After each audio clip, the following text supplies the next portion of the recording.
Welcome everyone. My name is Varad. I am a student from Devgiri Institute of Engineering and Management Studies. Today we are going to see some programs on nested for loops. So first of all, what is a nested for loop? In easy language we can say when we use a for loop, inside a for loop is a nested for loop. So let's see first program. I will explain this program line wise so you will understand it better. So let's start.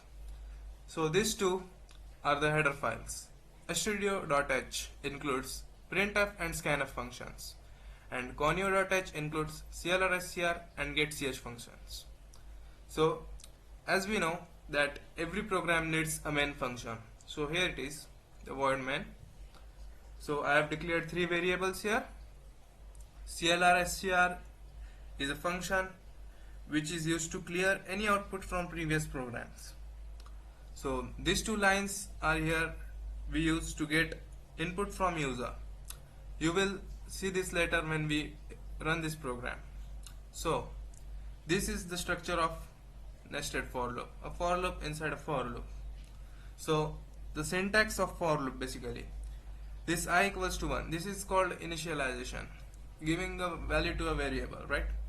I is less than equals to k, this is the condition, and I plus plus, this is the increment. So for this to understand we have to run the program. Okay, so let's run it. Enter number of rows. Let's see for 5. Okay, it works. Let's see for 7. Nice. So for better understanding, now I will explain the structure of for loop. So let's see. I have entered number of rows 4 here. Okay, so what happens basically? So when we put number of rows as 4, this enter number of rows 4, this line give the user input. Okay, so when we put 4, the value of k becomes 4.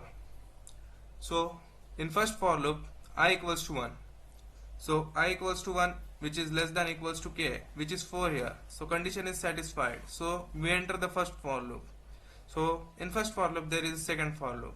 So what is here? J equals to 1, right? And k equals to 4, so here also the condition is satisfied, and then this we enter the second for loop. So here it is given to print a star, so the first star is printed here. Okay, then we again go to the second for loop as the block of the for loop is ended. Now the increment operator takes place and the value of j becomes 2. So 2 is still less than 4. Okay, so it will again print a star. This second star is printed. So it will go on till the condition is not satisfied. So when the value of here value of j becomes 5, it is false, so it will come out of the second for loop, and in first for loop there is one printf with /n. This /n is used to leave the line, so this row is over and it will come onto second row. Okay, so again we go to the first for loop. Here now the increment takes place, the value of I becomes 2, so still the condition is true, so again we will enter the second for loop. Here the same process will take place and the second row will be printed.